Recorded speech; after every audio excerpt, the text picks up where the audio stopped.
The foundation for Frasier Crane's new life in Boston was established in the first two episodes of the Frasier reboot.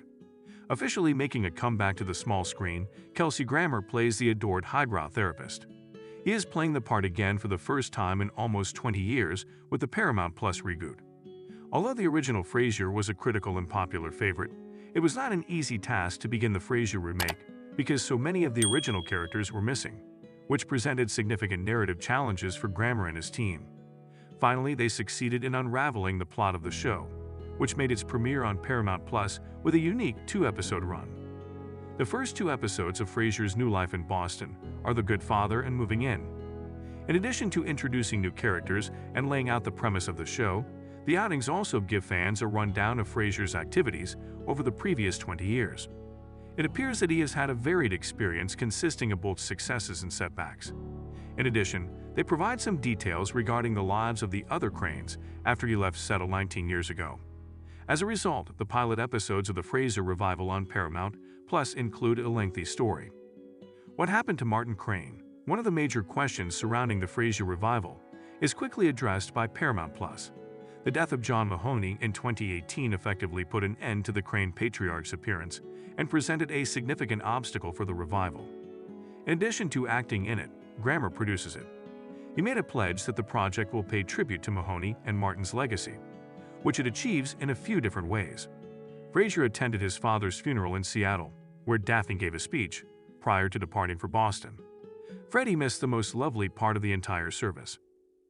Alan Cornwall, the new Frasier reboot character and longtime friend, welcomes Frasier as he arrives in Boston.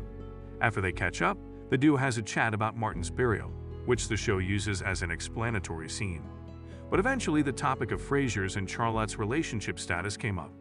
Charlotte left him, according to Grammer's character, but the show skipped over this huge revelation, leaving viewers with even more unanswered questions about what caused their breakup.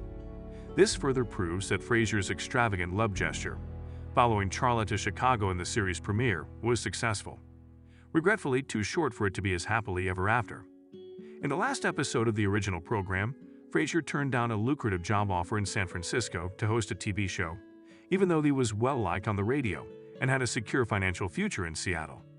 Still, feeling that Charlotte was the one for him, he abandoned everything to follow her to Seattle, a hopeless romantic.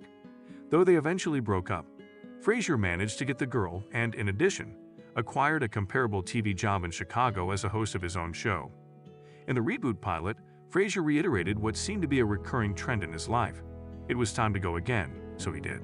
The main source of contention in the Frasier reboot is Frasier's tumultuous relationship with his son Freddie. Fans of the former program might find this interesting considering the two got along so well there. Their falling out seems to be related to Freddie's decision to leave Harvard, even though he was performing so well in his classes. The youthful Crane reveals that he never quite felt at home in the organization. Frasier appears to be supportive of his endeavor, even if he is finding it difficult to understand his decision. However, it's safe to assume that this show will persist for the remainder of the season.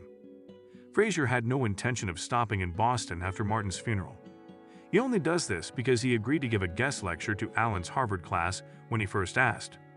Following his class's success, Olivia, the chair of the psychology department at the Ivy League University, extends an employment offer to him at his former school. Driven by the desire to mend the rift in his connection with his adult son, Freddie, Frasier abandons his intentions to travel to Paris and returns to Boston to work as Alan's colleague Harvard lecturer. There are advantages to being the successful TV host's son, but there are drawbacks as well, and Freddie didn't want to cope with that. Taking a cue from his father, he informed people that his father had passed away. Normally, this would have caused great pain to any parent, but since Frasier also stated that Martin was dead when he was in Cheers, he really has no right to chastise his kid. Eventually, the truth is revealed when Frasier and Freddie run into each other at Mahoney's, the new bar for the Frasier relaunch. In the remake, Frasier is incredibly affluent after spending nearly 2 decades in Chicago. His ease in finding an apartment in Boston, right across from Freddie's, is evidence of his wealth. To force his kid to live in with him, Frasier eventually buys the entire building rather than just one apartment. It's quite ironic that Frasier is pushing Freddie to go through the same situation that he did when he had to reluctantly take his father 30 years ago. Maybe he thinks that since it worked to mend the relationship between him and Martin, it will probably work the same magic with Freddie. Both Miles, played by David Hyde Pierce, and Daphne by Jane Leeves, were sent an invitation to come back, but they ultimately turned down Grammer's offer. This forced the Paramount Plus project to rewrite its story, which led to Frasier returning to Boston. This makes it simple to excuse their lack of involvement. Despite this, Niles and Daphne's son David serve as the Crane Moon family's representatives in the Frasier remake. He and Frasier take off for Boston in the pilot. David is a Harvard undergraduate and one of Alan's students. Given this, it's reasonable to assume that, like his parents in the original series, he will be a regular character of the new show.